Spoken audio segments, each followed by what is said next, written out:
नमस्कार, मी राहुल कुलकर्णी. उत्सुकतेपोटी एखादी घटना आपण चर्चेत आणली आणि त्यातनं काही नवीनच माहिती समोर आली, तशी ही आजची बातमी आहे. मराठी व्यक्ती असलेले श्री आपटे यांनी 2019 साली सह्याद्री रुग्णालय हे एका कॉर्पोरेट हाऊसला दिलं, तेव्हा तो 1000 कोटीचा व्यवहार होता.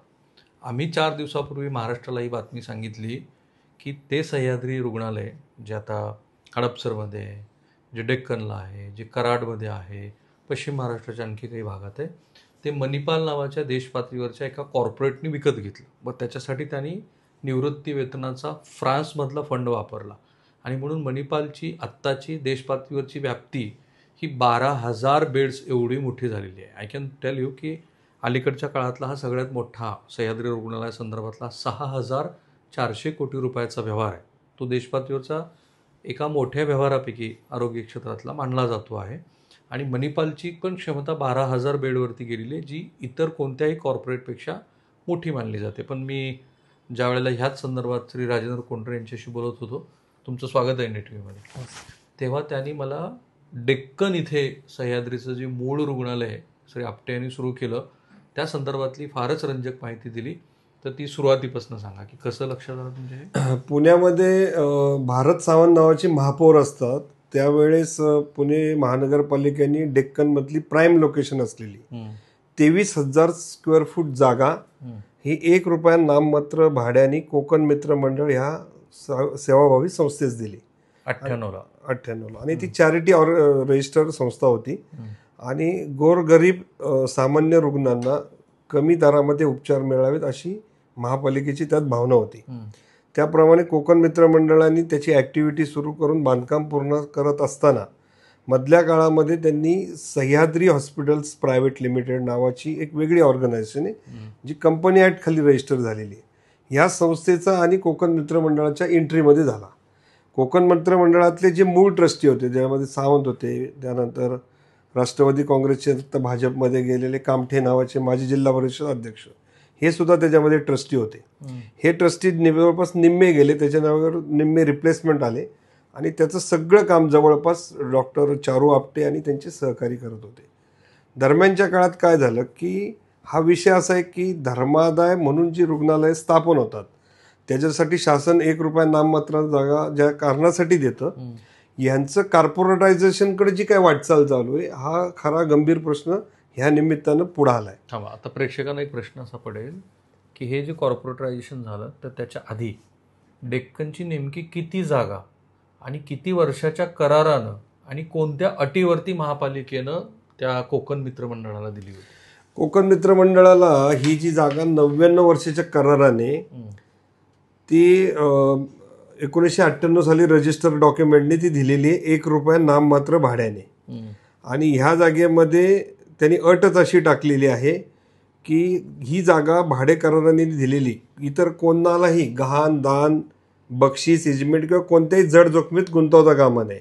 करायची असेल तर परमिशन घ्यायची, पण याचा भाडेपट्टा आहे तो ₹1 आहे.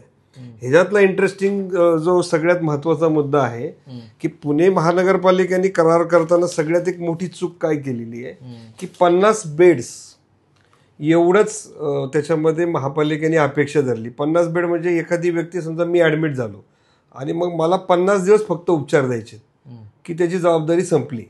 मग प्राईम लोकेशन असली डेक्कनसारखी 23,000 स्क्वेअर फूट, ज्याच्यावर माझ्या अंदाजाप्रमाणे हॉस्पिटलसाठी जास्त FSI दिला जातो आणि तो सह्याद्री हॉस्पिटलला आणि या कोकण मित्र मंडळाला पुणे महापालिकेने दिलेला आहे. फॅसिलिटी सगळ्या दिलेल्या आहेत आणि अशा परिस्थितीमध्ये महापालिकेने जो फायदा पुणेकरांना करून देण्याचा अभिप्रेत होतो तो याच्यामध्ये सॉल्व्ह झाला नाही. एका रुग्णाला 50 दिवसासाठी की 50 रुग्णांना 50 दिवसासाठी? एकाच रुग्णाला, किंवा एक 50 रुग्ण एक दिवस राहिले तर 50 दिवस, म्हणजे 50 बेड दिवस त्याला म्हणतो आपण. कितीही रुग्ण असू शकतात किंवा एकच रुग्ण एक असू शकतो किंवा मॅक्झिमम 50 असू शकतात, 50 बेड. तर त्या अटीवरती 1998 साली प्राईम लोकेशनची 99 वर्षाच्या करारानं ₹1 नाममात्र दरानं ही जागा दिली, कोकण मित्र मंडळाला दिली. आणि तिथे दुसरी एंट्री झाली ती सह्याद्रीची, चारू आपटे यांची. बरोबर. त्याच्यानंतर कोकण मित्र मंडळाच्या ट्रस्टीशिपवर ही मंडळी होती. त्यांनी मधल्या काळामध्ये जी काही 2019 मध्ये जो व्यवहार केलाय, ह्या व्यवहारामध्ये प्रायमा फेसी असं दिसतं की ह्या ट्रस्टीची ट्रस्टीशिप ही सगळी बदलली आता बदललेली ट्रस्टीशिप कोणती आहे याच्यामध्ये, जे त्यांनी धर्मदायला कळवलं असणार ते धर्मदायाला चॅरिटीला ते कळवलं जातं. त्याच्यामध्ये काय असतं एक साधारणतः की एखाद्या ट्रस्टीशिपची बदल झाली तर त्याचा बदल अर्ज दिला जातो, चेंज रिपोर्ट दिला जातो. आता ह्याच्यामध्ये सह्याद्री हॉस्पिटलचे जे मूळ ट्रस्टी होते हे जवळपास सगळे महाराष्ट्रीयन होते. आता ह्याच्यामध्ये जवळपास 90% लोक हे नॉन महाराष्ट्रीयन आलेले आहेत. जरी ते चारू आपटेंचं असलं तरी आता चारू आपटेंचा संबंध राहिलेला नाही, कारण कागदपत्रावर काही तसं दिसत नाहीये. ओके, मी आताच तुम्हाला दाखवतो तो कागद याच ठिकाणी. एकच ठिकाणी हा बघा, हे कागद किती इंटरेस्टिंग आहे. आता हा जो ट्रस्टचा चॅरिटी कमिशनरला रिपोर्ट सबमिट केलेला आहे. म्हणजे मी जे असं आपल्या इंट्रोडक्शन मध्ये म्हणालो की एका मराठी माणसाचं ते रुग्णालय, तर तुमच्या मताप्रमाणे ते मराठी माणसाचं नाहीच आहे, आता राहिलं नाही. ओके, आता म्हणजे आता 2024 आता तर मणिपालकडेच गेला, आता कॉर्पोरेटच झाला. हा जो चेंज रिपोर्ट आला तो कोणत्या वर्षी आलाय? हा चेंज रिपोर्ट यांनी 3 वर्षापूर्वी दिलेला. हा 20 सप्टेंबरला हा ऑडिट रिपोर्ट सबमिट आहे. ऑडिट रिपोर्टवर ट्रस्टींची नाव आहे. त्याच्यात नाव काय आहे, जसविंदर सिंग मुकर, हे काय महाराष्ट्रीयन नाहीत. डॉक्टर धनंजय चांदकर हे दुसरे ट्रस्टी आहेत. लच्चू नारायणदास दुधवानी, असीम सूद, रिचा चौधरी, शशांक कुमार आणि अपूर्वा कुलकर्णी. तर 2च मराठी नावं दिसली मला. दुसऱ्या क्रमांकात आता याच्यातली गंमत काय आहे की आता कोणत्याही सार्वजनिक ट्रस्टमध्ये, संस्थेमध्ये कुणी सहजासहजी आपली चेअर सोडत नाही. आणि चेअर जर सोडायची असेल तर महाराष्ट्रातल्या सार्वजनिक संस्थात आपल्या मुलाबाळांना त्याच्यावर ट्रस्टी करतात. ह्याच्यातलं इंटरेस्टिंग पार्ट आहे की ट्रस्टींनी राजीनामे दिलेत मूळ कोकण मित्र मंडळाच्या, त्याच्या बदल्यामध्ये हे आलेत. तर ह्याच्यामध्ये एक मोठं मनी लँड्रिंग झालं असण्याची शक्यता आहे. किती मोठा बघा. मला सहज आम्ही गप्पा मारताना मला कोंढरेंनी एक 2-3 दिवसापूर्वी हा मुद्दा त्यांनी माझ्या लक्षात आणून दिला की मुळातच 1 रुपया दराने ती जमीन दिलेली. आता नवीन मुद्दा आहे, हे बरोबर आहे त्यांचं म्हणणं आहे की ट्रस्टीशिप कोणी सोडत नाही. त्यामुळे दुसरा मुद्दा लक्षात आला की याच्यामध्ये मनी लॉन्ड्रिंग म्हणजे पैशाचा व्यवहार झाला असण्याची शक्यता. मनी लॉन्ड्रिंग वेगळा कॉन्सेप्ट आहे, पैशाचा व्यवहार झाला असण्याची शक्यता. आणि तिसरा मुद्दा असा की महापालिकेनं एवढी महत्त्वाची जागा सामान्य रुग्णांना उपलब्ध करून दिली, त्यात किती गाढवपणा आहे हा. आणि तुम्ही जे म्हणालात की चूक केली, माझ्यामध्ये चूक नाही केलेली, ती जाणीवपूर्वक केलेली कृती आहे की 50च दिवस 50 बेड दिवस तिथे मिळतील. आता एक प्रश्न प्रेक्षकांसाठी की आता मणिपालला ते गेल्यानंतर तिथे महापालिकेचा काही से असू शकतो का? निश्चित असू शकतो, कारण महापालिकेने कोकण मित्र मंडळाला जागा दिलेली आहे. त्यामुळे जो करार केलेला आहे तो करारामध्ये त्यांना पहिली तांत्रिकदृष्ट्या सुधारणा करावी लागेल. आणि जी मूळ कोकण मित्र मंडळ होते ह्याच्यातला मूळ विषय काय होता की कोकणामधून आलेल्या लोकांनी पुण्यामध्ये एक मंडळ स्थापन केलं आणि त्या मंडळाला ती जागा दिली.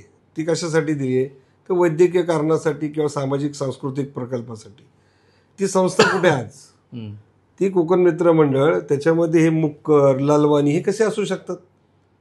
तर हे मला महाराष्ट्राला काय सांगायचं आहे की अशी जी धर्मदाय कार्यालय आहेत, रुग्णालयं, त्यांना शासनाने 1-1 रुपयामध्ये जागा दिली. मी आता दुसऱ्या हॉस्पिटलचं नाव घेणार नाही, त्यांना सुद्धा 1 रुपयात जागा दिली. आणि त्यांना ऑर्डरमध्ये असं म्हटलेलं आहे की पुणे महानगरपालिका जे ठरवून देईल त्या दराने तुम्हाला उपचार करायचे. अर्थात त्या दरामध्ये उपचार होत नाही, कारण आता एवढं मोठं मशिनरीज मोठ्या महाग झाल्यात. परंतु ह्या गोष्टी करताना ही जी आत्ता जे हॉस्पिटलचं मी नाव सांगतोय यांचे जे काही दरपत्रक आहेत हे आज जर सामान्य तुम्ही गेलात तिथे तर 2-3-4 दिवसामध्ये लाखो रुपयाची बिलं होत आहेत. तुम्ही कुठल्या रुग्णालयाचं तिथं जर बाहेर माहिती घेतली ते तुम्हाला दिसून येईल.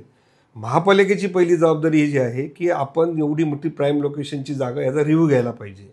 ते बरोबर उपचार होत आहेत का, आणि आपण दिलेला जेवढी जागा आहे ती सोन्यासारखी आहे आणि आपण साधी चांदीसुद्धा त्याच्याकडनं घेत नाही लोकांसाठी. हा पहिला मुद्दा.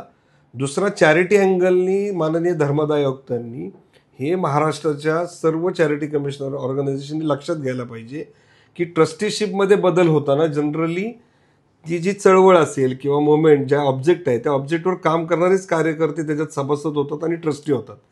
जेव्हा अचानक बाहेरच्या राज्यातली एखाद्या कॉर्पोरेट कंपनीशी संबंधित असणारी लोक जेव्हा ह्या ट्रस्टीशिपमध्ये येतात त्याच्यामध्ये नक्की काळबेर असतं. आणि त्याचा शोध कोणी घ्यायचा तर charity commissioner, income tax department किंवा अदर दॅन सगळ्याचे काही राज्याचा आरोग्य विभाग, महापालिका यांनी घ्यायला पाहिजे. महसूल खात्याची जबाबदारी आहे.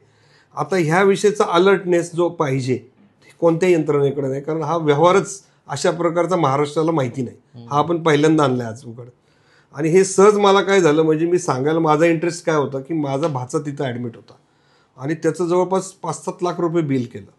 ते कमी करण्यासाठी तो वारला त्या ठिकाणी. म्हणून मी माझ्या एका मोठ्या मंत्री महोदयांना फोन केला. ते म्हणले हॉस्पिटल विकलंय म्हणे ते. तर मी यावेळेस काय बोललो नाही. म्हटलं चॅरिटी ट्रस्ट तर कधी विकता येत नाही, पण बोलीभाषेत लक्ष देतं ना लोकांना की हा ट्रस्ट दुसऱ्यांना हँडओव्हर झाला म्हणजे विकला.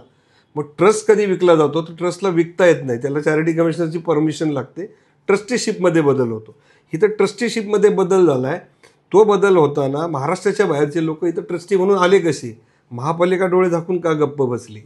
महसूल यंत्रणा बसली, आरोग्य विभाग बसला, त्याचबरोबर चॅरिटी कमिशनरचं ऑफिस पण गप्प बसले. हे सगळ्या ऑर्गनायझेशननी हे व्हेरीफाईच केलं नाही. आज रोजी माझं चॅलेंज आहे, त्या हॉस्पिटलच्या दारात जाऊन फक्त तुम्ही पेशंटच्या नातेवाईकांच्या मुलाखती घेतल्या तर खरंच त्यांना पुणे महापालिकेने किंवा राज्याच्या आरोग्य धोरणानुसार तेवढ्या कमी पैशामध्ये उपचार मिळतात का, संशोधनाचा प्रश्न आहे. त्यामुळं आता ती जी जागा आहे डेक्कनची, की बाय लॉ त्यांना देता येते का मणिपालला? मणिपालला देता येत नाही ना? नो. ठीक आहे. ती पुणे महापालिकेच्या धोरणानुसार ती कोकण मित्र मंडळानेच रन करणं अपेक्षित आहे. तिथं जॉईंट व्हेंचर म्हणजे टेक्निकल इनपुटसाठी म्हणजे काय वैद्यकीय करण्यासाठी एखाद्याशी ते असोसिएट होऊ शकतात, पण असोसिएट होताना त्याचं कॉर्पोरेटायझेशन, त्याच्यातली जी भाववाढ दरवाढ जी आहे, मग ती महापालिकेला मान्य आहे का? म्हणजे महापालिकेने 1 रुपयात जागा द्यायची आणि त्यांनी कुणाशी जॉईंट व्हेंचर करायचं आणि मग धर्मादाय रुग्णालयांचं कॉर्पोरेटायझेशन करायचं, ही पद्धतच नेमकी चुकीची आहे. त्यामुळे पुणे महानगरपालिकेने याच्यात गांभीर्याने बघितलं पाहिजे. ठीक आहे, या मुद्द्यावरती थांबूया. मला खात्री आहे की राज्याचा आरोग्य विभाग ज्याच्याकडे ह्या संदर्भातली काही नियंत्रणाची जबाबदारी असेल, धर्मदाय आयुक्त आणि पुणे महानगरपालिका ह्या संदर्भात स्वतःचं म्हणून काहीतरी धोरण आखेल. आणि सह्याद्रीनं आता हा जो व्यवहार केला आहे त्यातला जो डेक्कन परिसरातला त्यांचं युनिट आहे त्या संदर्भात कोंढरे यांनी जी माहिती आता सामोरे आणली त्याच्याबद्दल काहीतरी निर्णय घेतील ते आपण अपेक्षा करूया. कॅमेरामन निकेतन मानेसह मी राहुल कुलकर्णी, NDTV मराठी, पुणे.